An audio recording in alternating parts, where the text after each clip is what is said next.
নমস্কার, আজকের আপনাদের সঙ্গে শেয়ার করব বিরিয়ানির রেসিপি।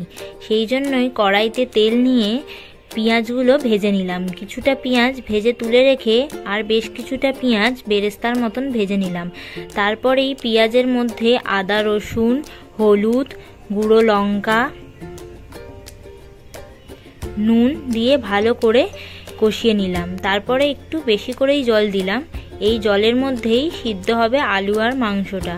প্রথমে আলু দিয়ে সেটাকে ভালো করে সিদ্ধ করে নিলাম।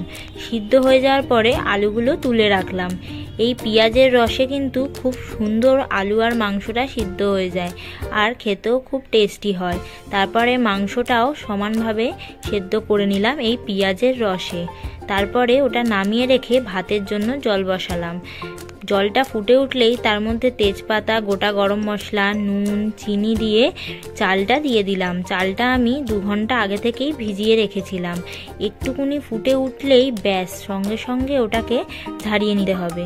মা আমাকে এই কাজে হেল্প করলো। চিকেন যেই হাঁড়িটায় করলাম ওই হাঁড়ির ওপরেই দিয়ে দিলাম একটু টক দই, টমেটো সস, তারপরে আলুগুলো দিয়ে দিলাম বিরিয়ানির মশলা। তারপরে দিলাম 1 চামচে রোজ ওয়াটার, 1 চামচে কেওড়ার ওয়াটার, ঘি আর মিঠা আতর। তারপরে ভাতটা দিয়ে দিলাম। এইভাবেই একই স্টেপ বারবার করব। যত লেয়ার করবে ততই সুন্দর হবে খেতে।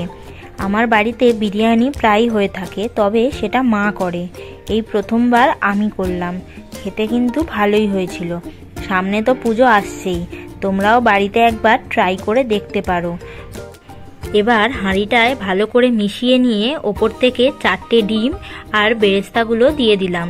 তারপরে সরা চাপা দিয়ে আটা মেখে সাইডটা একদম ভালো করে সিল করে ব্যাস ভাপে বসিয়ে দিলাম। 2 ঘন্টা মতন ভাপে ছিল। দুর্দান্ত হয় খেতে। একটু বেশিক্ষণ ভাপে রাখবে, আধ ঘন্টা 1 ঘন্টার থেকেও একটু বেশি টাইমে রাখলে আরও বেশি ভালো হয় খেতে। তারপরে আমার মা আমার জন্য, দাদার জন্য আর ভাইয়ের জন্য খাবার বেড়ে দিল।